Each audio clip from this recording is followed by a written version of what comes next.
Good afternoon, everyone. Welcome. My name is Mark Jeffrey Deans, your chair for this session, and I want to really welcome you to this ACURIL 2026 pre-conference session. This year, of course, ACURIL is being celebrated under the theme Libraries, Archives, and Museums on the Frontline, Advocacy, Innovation, and Sustainability. And today's pre-conference session is presented by Dr. Cecilia Harris under the theme Caribbean Libraries in the Climate Change Era. Before I introduce Dr. Harris, I want to invite our Vice President, Sylvain Havert, to do some official greetings. Sylvain? Thank you, Mark. Good morning, colleagues. On behalf of ACURIL, it is my pleasure as Vice President to welcome you to this pre-conference session, Caribbean Libraries in the Climate Change Era. This theme reminds us that libraries are not merely repositories of knowledge. They are active partners in building informed, resilient, and sustainable communities, particularly as our region faces the growing challenges of climate change. I would like to congratulate the chair of the Research in the Information Field Content Area Roundtable, Mr. Mark Jeffrey Deans, and the co-chairs, Mrs. Somati Seronji and Mrs. Marsha Gay Robinson, for organizing this timely pre-conference. Thank you for joining us today. I wish you an engaging and productive discussion. Enjoy the session. Thank you very much, Sylvain. Just a few housekeeping business here. Do note that the session is being recorded and a recording link may be published on ACURIL's YouTube channel. Do note as well that your names, comments, and questions may appear in the recording as well. We do have a hard stop at 2 p.m., so we're trying to present within that period. We will reserve a few minutes after Dr. Harris's presentation for questions, or you may pose those questions in the chat. As I mentioned before, today's pre-conference session is being presented by Dr. Cecilia Harris, and it is my pleasure to introduce Dr. Harris to you. Dr. Harris is a senior librarian at the University of the West Indies on a campus, and an adjunct senior lecturer in the Faculty of Sciences and Technology. With extensive experience in academic librarianship, library education, research, and leadership, she has served in several key roles, including head of the Science and Engineering Branch Library and catalog librarian. Dr. Harris holds a doctorate in education from the University of Sheffield and master's degree in library and information studies and government, of course, from UWI. An accomplished researcher and award-winning scholar, she has authored 33 publications and received numerous awards for research excellence in publication. She currently serves as president of the Library and Information Association of Jamaica and is a recognized advocate for sustainability in libraries across the Caribbean. Her leadership in securing funding for renewable energy initiates at UWI has positioned the institution as a regional pioneer in sustainable library development. Dr. Harris is also the founder of the UWI Library and Information Student Society and remains actively engaged in advancing librarianship, research, and sustainable development throughout the region. With no further ado, I turn over the time to Dr. Cecilia Harris. Thank you so much, Mr. Deans. Good morning, colleagues. Warm greetings from the Library and Information Association of Jamaica. I am delighted to share with you this morning on the topic, Caribbean Libraries in the Climate Change Era. Is everyone hearing me clearly? Yes, we are. Wonderful. Thank you for that feedback.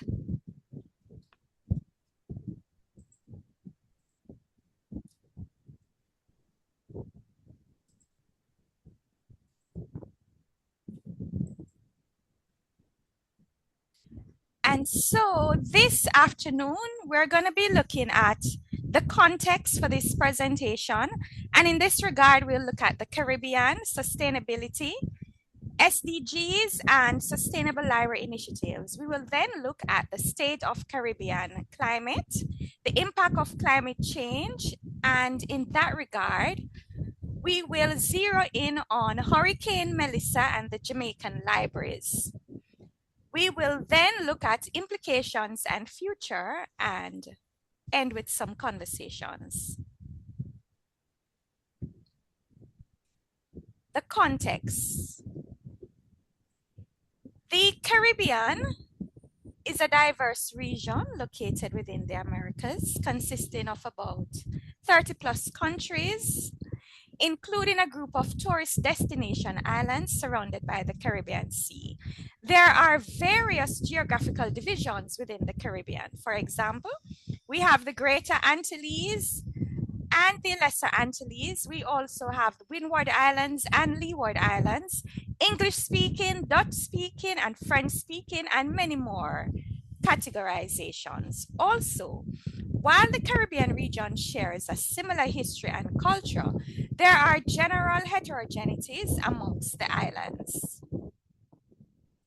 The Caribbean is a small island developing state and represents 1/3 of the geographical region of SIDS. What is sustainability? Sustainability is meeting the needs of the present without compromising the ability of future generations to meet their own needs. And this is a definition I have learned since high school, which was many moons ago. And as you know, sustainability is a core value of librarianship. Here is another definition of sustainability as advanced by ALA and Sustainable Library Initiative Organization. It is the triple bottom line definition, which focuses on the environment, the social aspect, and the economic aspect.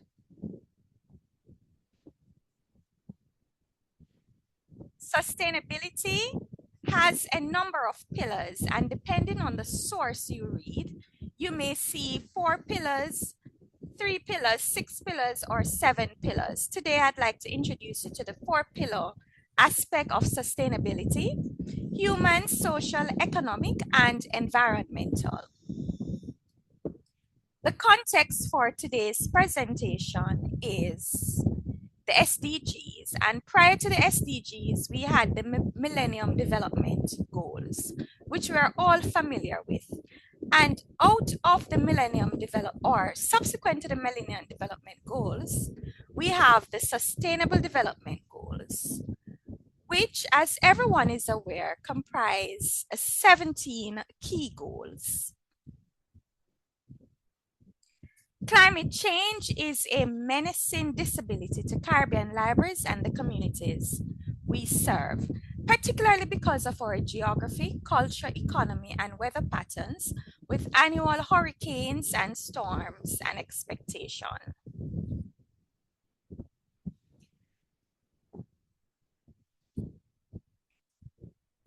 International libraries and library associations are already pursuing sustainability and have been implementing a plethora of initiatives in this pursuit.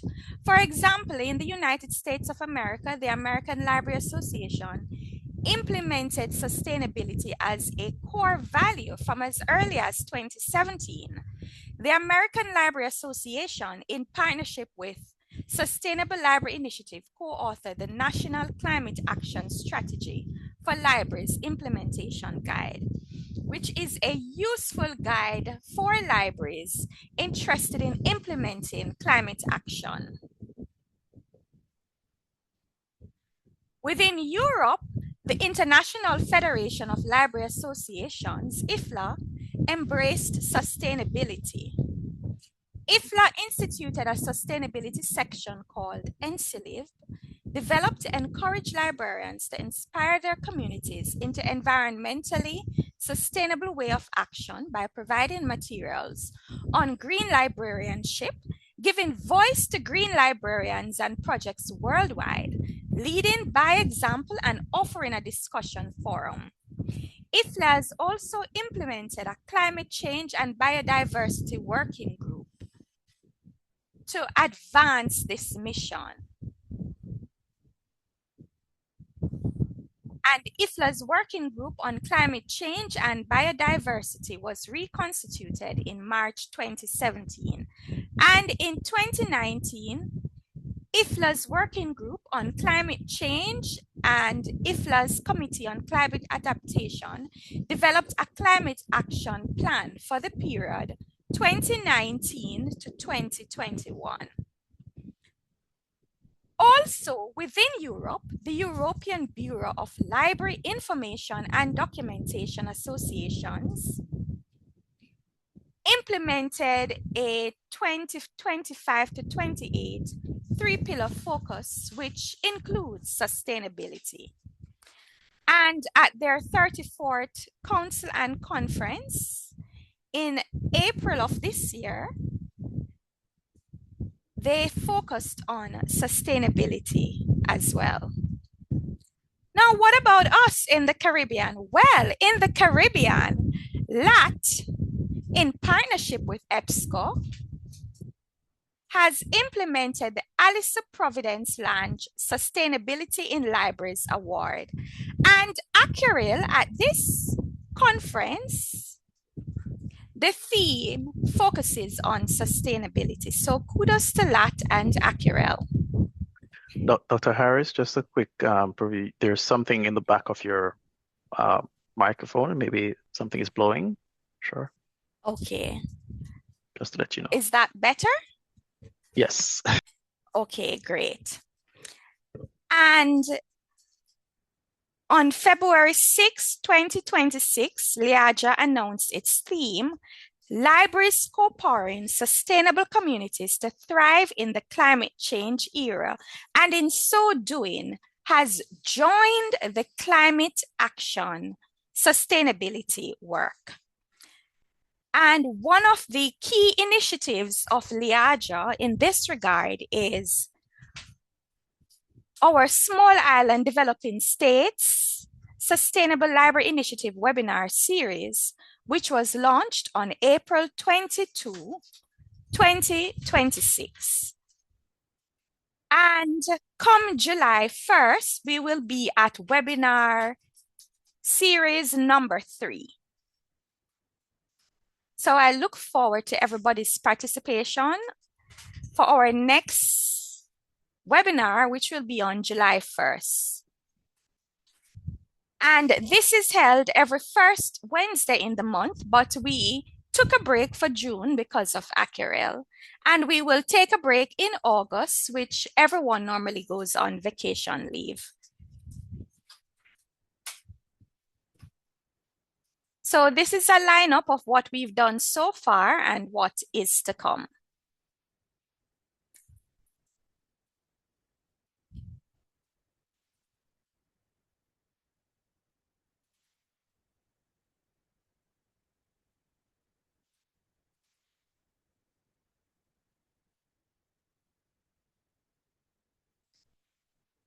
Now, what are the sustainable library initiatives in the Caribbean? Out of the webinar series, I have learned that a number of countries have been engaged in sustainable library initiatives.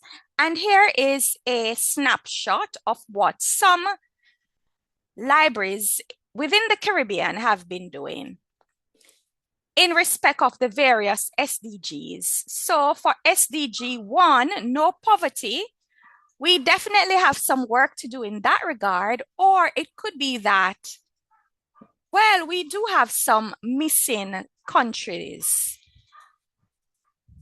reporting on what they've been doing. So here's hoping that work is actually being done on SDG number 1, but it's just that the report is yet to be had. Now, in respect of SDG number 2, I am pleased to share that Trinidad has an initiative called Grow Your Own Food. Resources for further information and tips on organic pest control are provided, as well as directives recompost. And in Jamaica, public libraries have an expo on food security showcasing their work to foster economic stimulation. For SDG number 3, good health and well-being, we see Jamaica, libraries in Jamaica, Trinidad and Tobago, and St. Kitts are also doing some work in this area. In respect of SDG number 4, Trinidad and Tobago and Jamaica have reported work in this area. Nothing has been reported for gender equality, clean water, and sanitation. And we have reports from Jamaica and Barbados in respect of SDG number 7. And regarding SDG number 9, industry innovation and infrastructure, we learned that in Jamaica, the public libraries have an initiative in this regard. So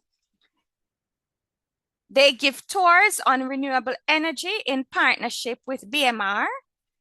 And during Melissa and Beryl, they were able to provide support to the community residents. For example, residents were able to charge their phones at these libraries. I am also pleased to report that Caribbean libraries have contributed to SDG 10 and 11, as well as 12. We have much work to do in the area of SDGs 13 to 17. And another key observation from this is that 2/3 of small island developing states are missing from the data. The data collected is mainly about Caribbean libraries and primarily Dominican Republic, Jamaica, Barbados, Trinidad and Tobago, and St. Kitts. So we definitely need to hear from the other Caribbean countries, as well as the rest of the small island developing states. And we are hoping to get to some of these through ACURIL. So I will be reaching out to our ACURIL partners to see if we can capture other sustainable library initiatives from the other Caribbean countries and the rest of the small island developing states. And we definitely need more work in the area of SDG 13, which is climate action. So nothing was shared regarding SDG 6, 13, 14, 15, 16, and 17. And these represent areas that libraries in the Caribbean still need to work on.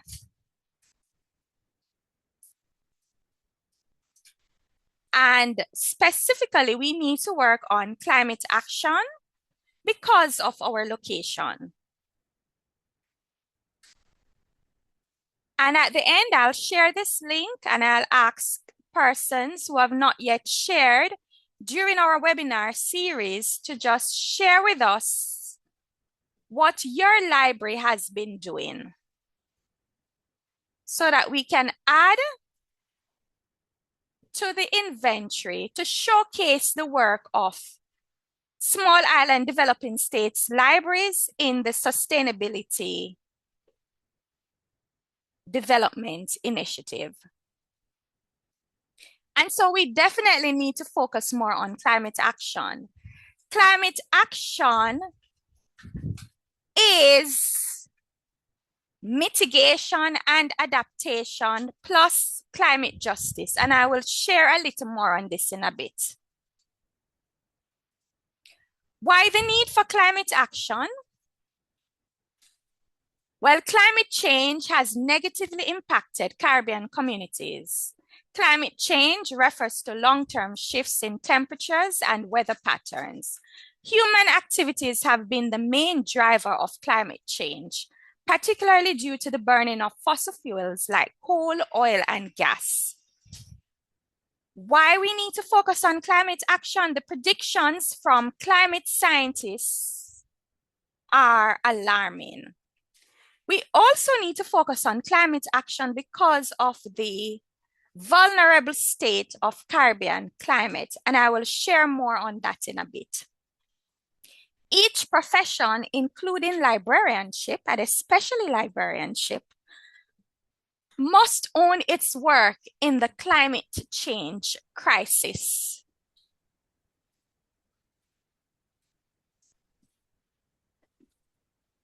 Now, in respect of the state of Caribbean climate, Mr. Evan Thompson, our Principal Director at Met Service Jamaica and also President of WMO, has shared some observations regarding the state of Caribbean climate.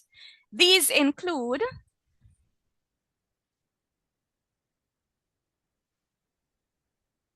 changing rainfall patterns spatially and temporally, increasing frequency of droughts, higher daytime and nighttime temperatures, warmer sea surface temperatures, more powerful and rapidly developing storms,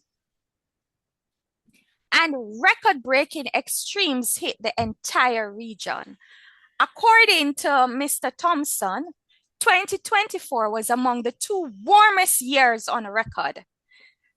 And they have observed record-breaking hurricanes, floods, droughts, and wildfires affecting lives, livelihoods, and food supply chains long after the events passed.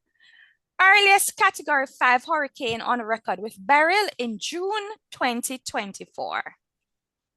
Also, another key observation is rising sea levels faster than global average, especially along the Atlantic coast of South America and in the Gulf of Mexico, and threatening populations with aquifer contamination, shoreline erosion, and storm surge risk. Another key observation from our meteorologists is renewable energy being employed more. And he believes early warning saving lives due to the work of NMHS's increasing resilience. Hurricane Melissa, according to Mr. Evan Thompson, was one of the top 3 most severe hurricanes to have affected the Atlantic basin. It has been the most intense wind gust ever recorded. It has also been recorded as the most catastrophic hurricane to have ever hit Jamaica. So why climate action? Definitely the impact of Caribbean climate change as featured in the previous slides. The case of Hurricane Melissa and Jamaican libraries. Let us look at this. This is an unfortunate impact of climate change on Caribbean libraries, in particular Jamaican libraries. On October 24, 2025, our resilience as Caribbean libraries was yet again tested by another devastating hurricane, this time a Category 5 hurricane and the worst in Jamaica's history, Hurricane Melissa. The aftermath of Hurricane Melissa virtually separated the southwestern parts of the north of the island from the rest of the country. The worst affected areas included St. James, St. Elizabeth, and for St. Elizabeth, the town of Black River in particular. Our Prime Minister noted that this was totally destroyed. Amongst the most affected areas included as well Westmoreland, Trelawney, Manchester, and Clarendon. Libraries, information centers, and library professionals are in every major geographical division of the island, including those most affected by Hurricane Melissa.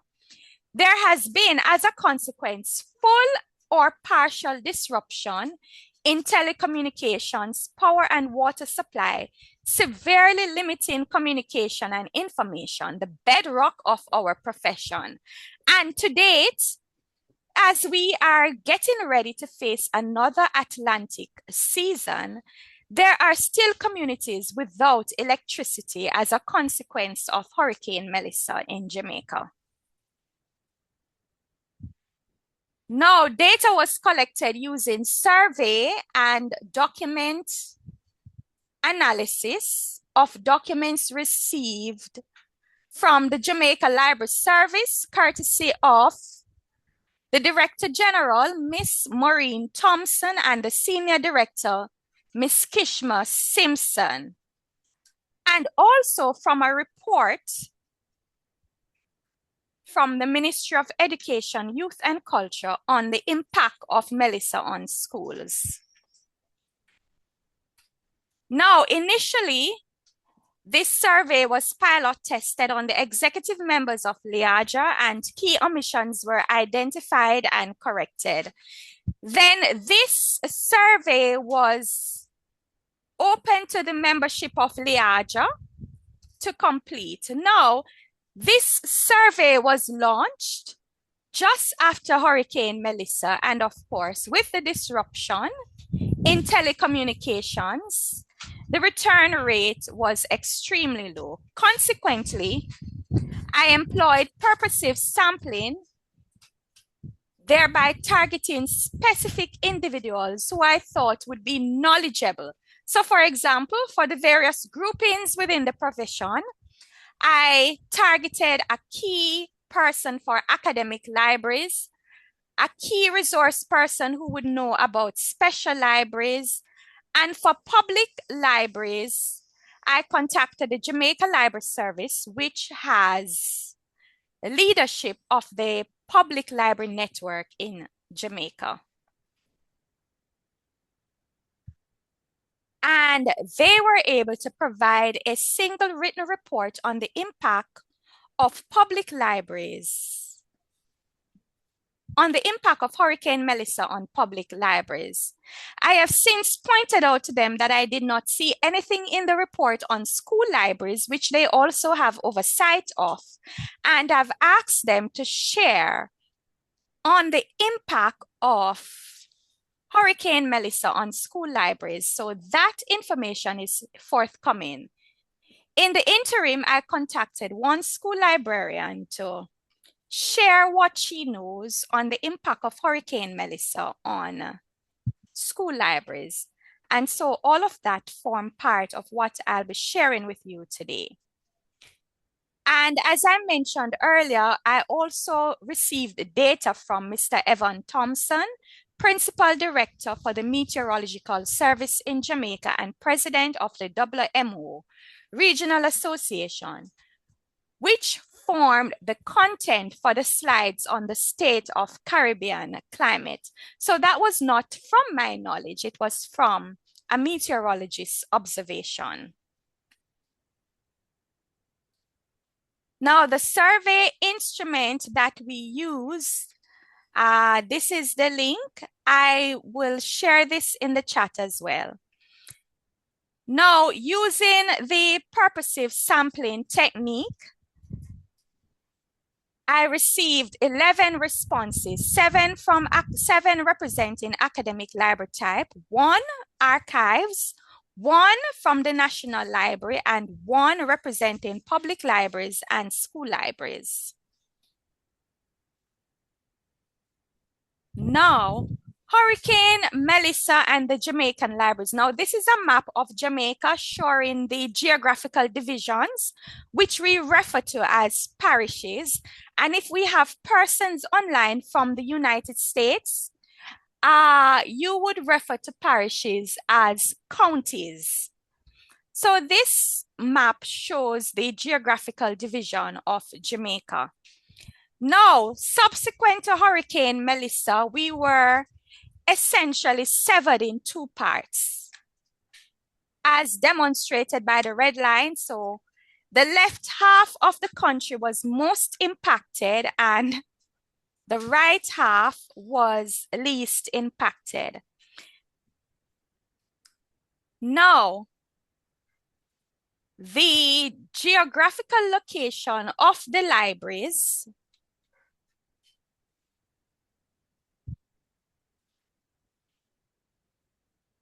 correlate directly with the impact on libraries. Libraries located in the most affected parishes were the most devastated. Special libraries are primarily concentrated in the corporate area, and so they were the least affected. In fact, they reported no negative impact.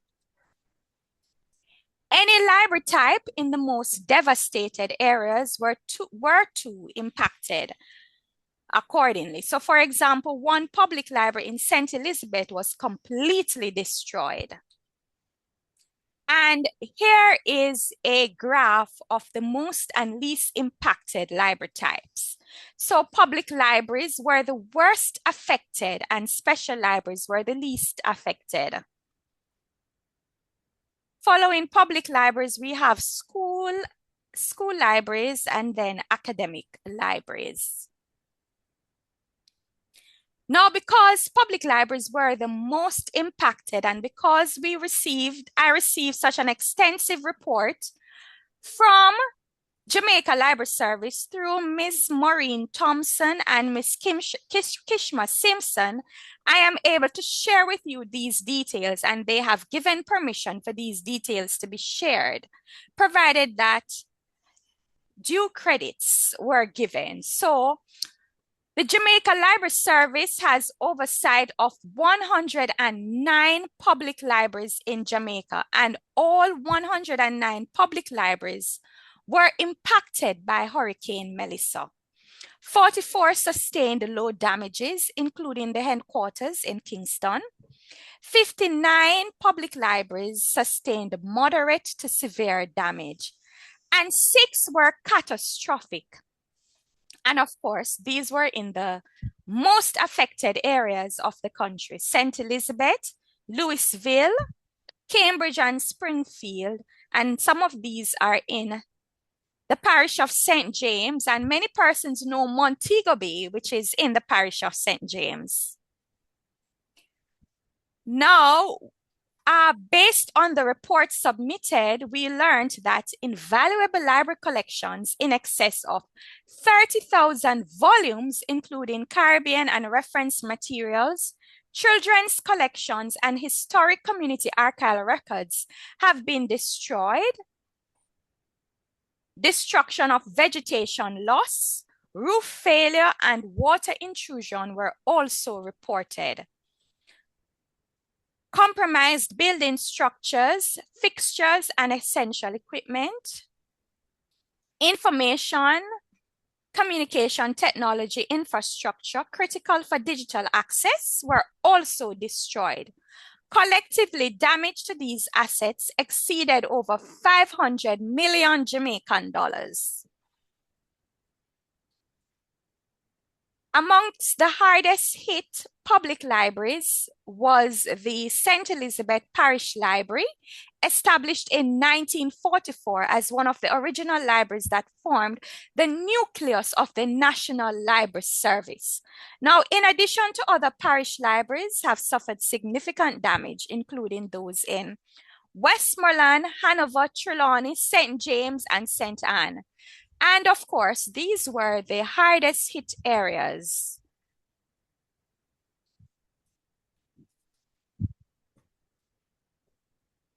A few working days subsequent to Hurricane Melissa, 19 public library locations were reopened to the public to support displaced school classes. 2 weeks after Hurricane Melissa, a total of 73 of the 109 public libraries were reopened and resumed full or limited service. Now, unfortunately, as a consequence of Hurricane Melissa, 10 libraries have been permanently closed. 10 public libraries have been permanently closed, and we are down from 109 public libraries in Jamaica to 85 public libraries as a direct result of Hurricane Melissa. Also, 14 public libraries are temporarily closed pending completion of moderate to extensive repairs, including the rebuilding of the St. Elizabeth Parish Library over the next 2 to 3 years.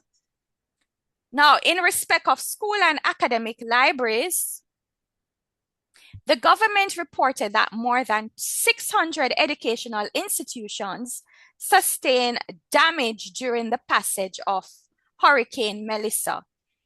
In the affected parishes, approximately 450 schools were affected, including infant schools, primary schools, secondary schools, and 8 tertiary schools. Estimates of 616 institutions having some kind of damage were reported. So what are the implications and where do we go from this? We definitely, as Caribbean librarians and library professionals, need to focus on climate action.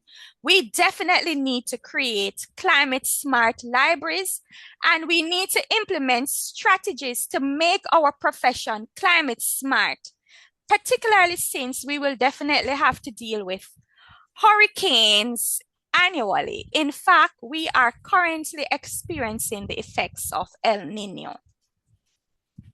How do we make our profession climate smart so that we need not worry about our careers, particularly during the months of June to November, which is half of the year every year?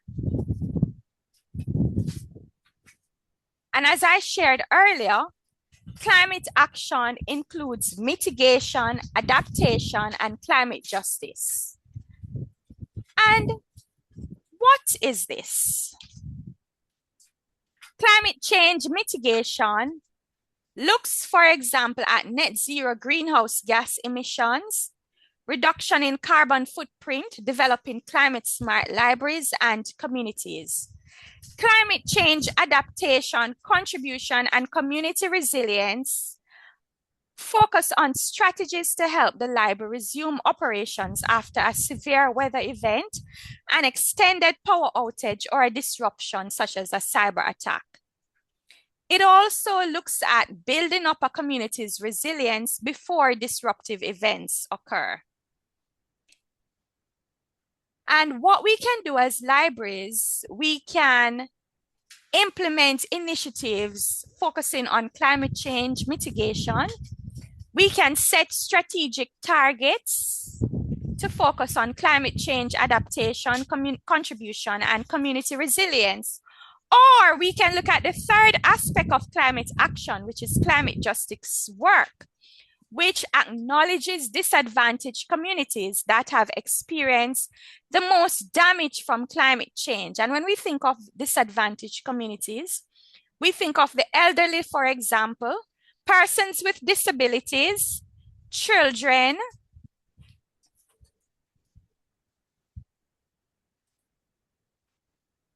so in respect of climate change mitigation, what we can do as Caribbean libraries, in this regard, we can look to see how we can align greenhouse gas emission reduction goals with that of international climate scientists and policymakers, that which they have indicated as necessary to prevent catastrophic effects. We can look at ways to encourage a reduction of greenhouse gas emissions to achieve net zero greenhouse gas. Other initiatives that we can take on as Caribbean libraries include, we can do energy audits, we can switch to renewable energy, we can reduce the amount of purchases we make, for example, office supplies, program materials, and try to go digital. We can look at and review our operational choices to decrease transportation costs for people and things to the library. And a useful resource is the environmental protection agencies. Scope 1 and Scope 2 inventory guidance. Also, according to ALA and SLI, some climate change mitigation initiatives that we could embark on include benchmarking current greenhouse gas emissions and identifying reduction opportunities within the sphere of influence of the library's administration and governance body. Benchmarking can be conducted using tools such as the Sustainable Libraries Initiative's CO2 emissions calculator, the corporate GHG inventorying and target setting self-assessment, and portfolio manager from the U.S. Environmental Protection Agency. Now, in respect of energy used in facilities, SLI and ALI encourages us to prioritize working with companies to offset their carbon emissions, optimizing technology energy settings, shutting off lights when not needed, and mandating the purchase of Energy Star rated products, amongst other initiatives. Now, in respect of transportation, this provides another area that we can contribute to climate action. So we are encouraged to look at where our energy comes from to electrify, heat, and cool our facility. We should look at our options for switching to renewable energy sources to decarbonize the energy, and look at how data centers provide online services. Prioritize working with companies working to offset their carbon emissions to deliver online library services. Now, these are additional initiatives that we can adopt in our Caribbean libraries.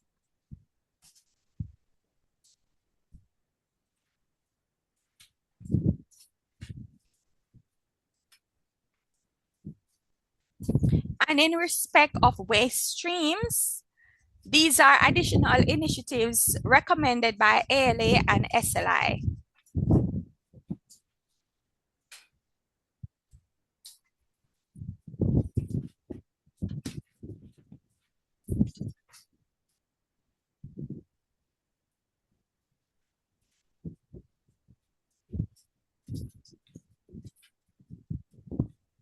Now, in respect of the second aspect of climate action, remember I said to you that climate action has 3 aspects. So we can, in our libraries, create initiatives towards these 3 aspects, or we can choose 1 or 2. If we are looking at the second aspect, which is climate change, adaptation, contribution, and community resilience, we can look at our internal disaster preparedness plans and strategic goals that speak to the most likely climate hazards facing our areas to contribute to our community's resilience. We can also look to see what has happened before in the community. How have other communities dealt with something similar? If money were no object, what would we do? What steps could improve resilience without spending any money? And ALA and SLI also recommends that we ask, is there a partial solution that we could implement now and complement with further action at a later time? And also to explore case studies to see how people are building community resilience through, for example, the U.S. Climate Resilience Toolkit's case study collection, which is available for our use. We can look to see what we can adapt.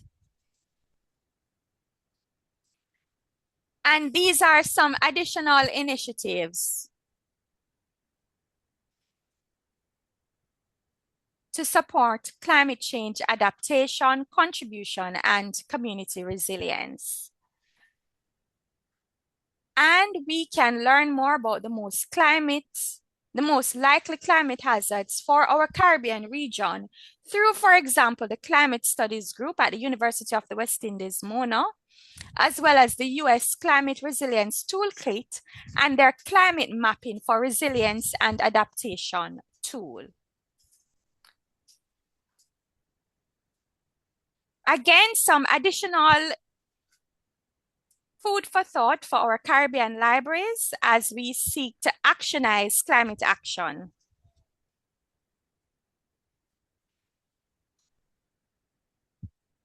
And I am almost at the end.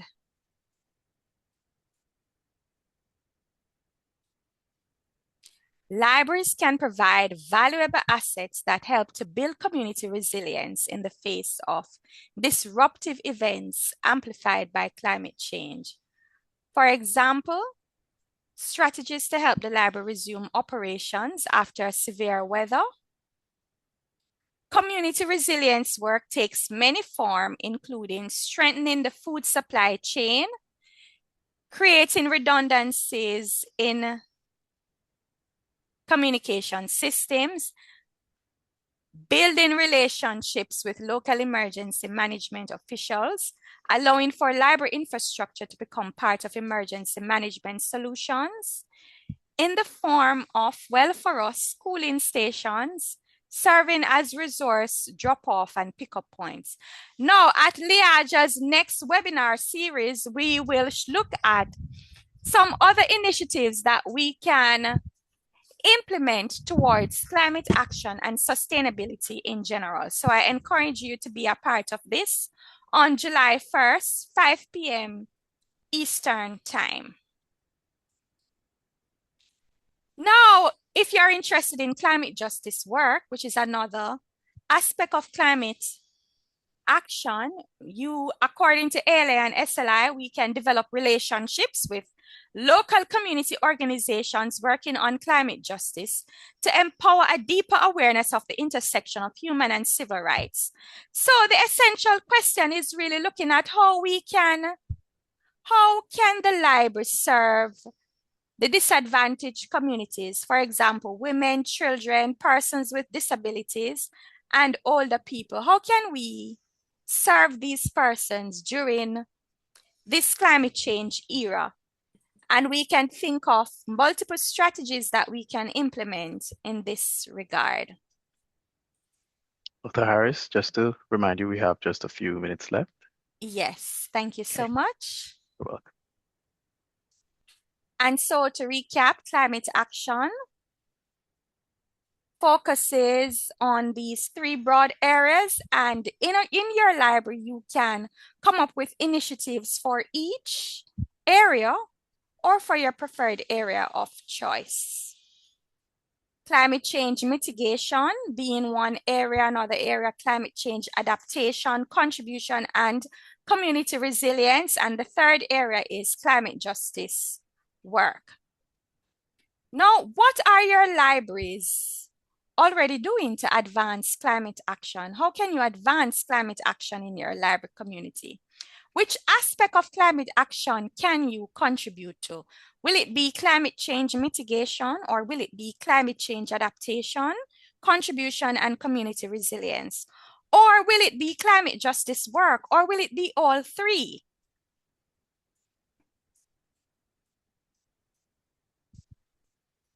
And we are at the final segment where I want to hear from you. What, clearly, based on what is happening in our Caribbean community, we need to create climate smart libraries. And I would like to hear from you one idea or thought or strategy that we can implement to create climate smart libraries. Already, we have a webinar series to create awareness. The LIAJA SIDS SLI webinar series is aimed at creating awareness.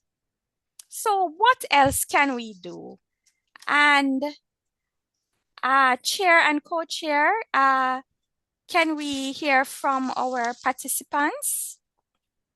They can type in the chat, or you can open your microphone and share one idea or thought. And I'm taking notes so that in another presentation, I can share the findings of this sharing.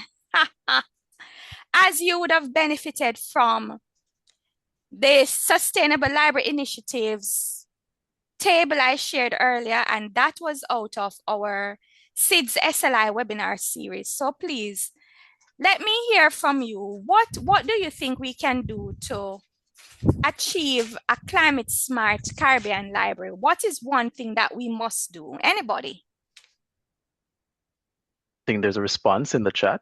Yes, could you tell me, Mr. Deans, please? Ms. Johnson, Lika says budget-friendly digitization programs. Thank you so much. Budget-friendly digitization programs. Thank you so much. Anything else?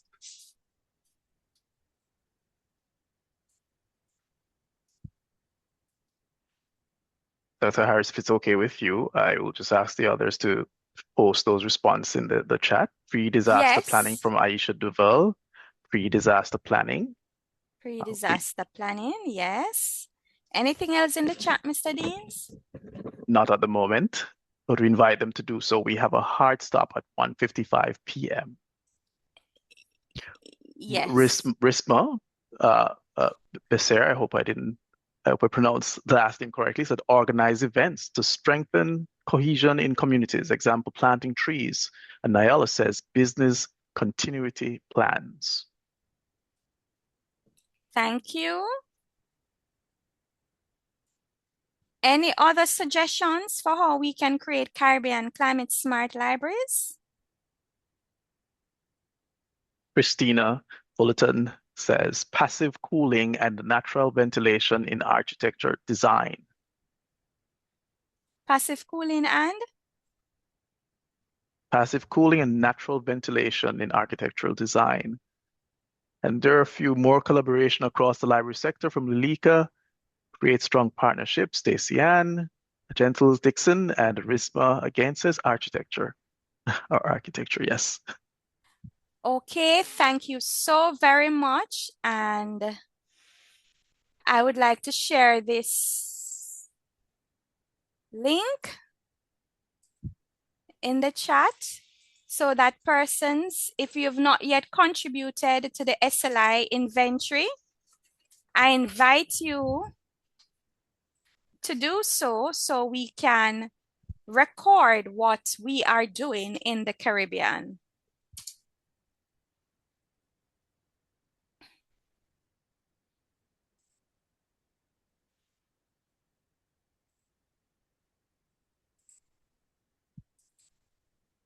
And thank you for your engagement.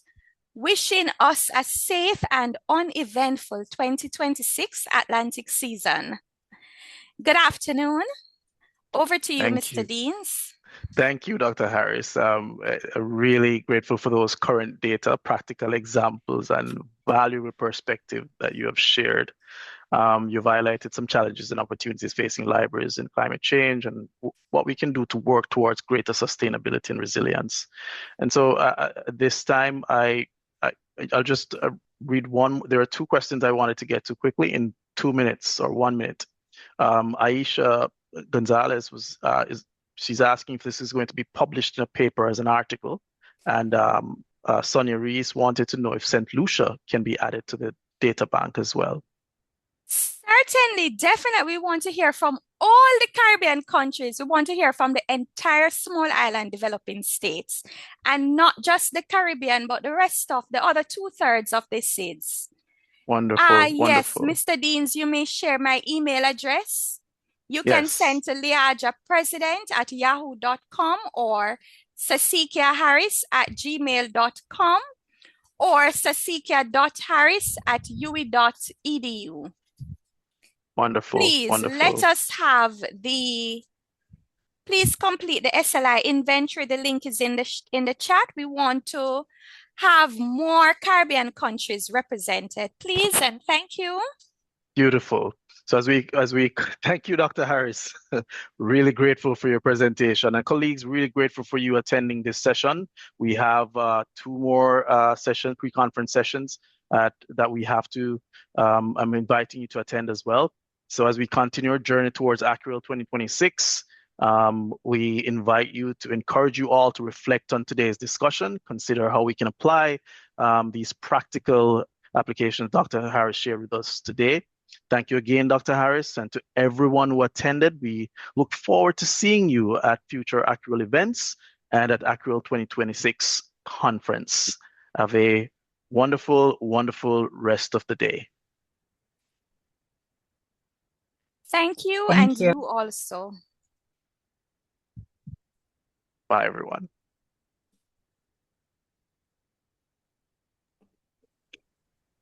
All right. Sylvain, since you're the host, you have to close the meeting. Thank you. Elizabeth, please say again. You have to end the meeting. You're the host.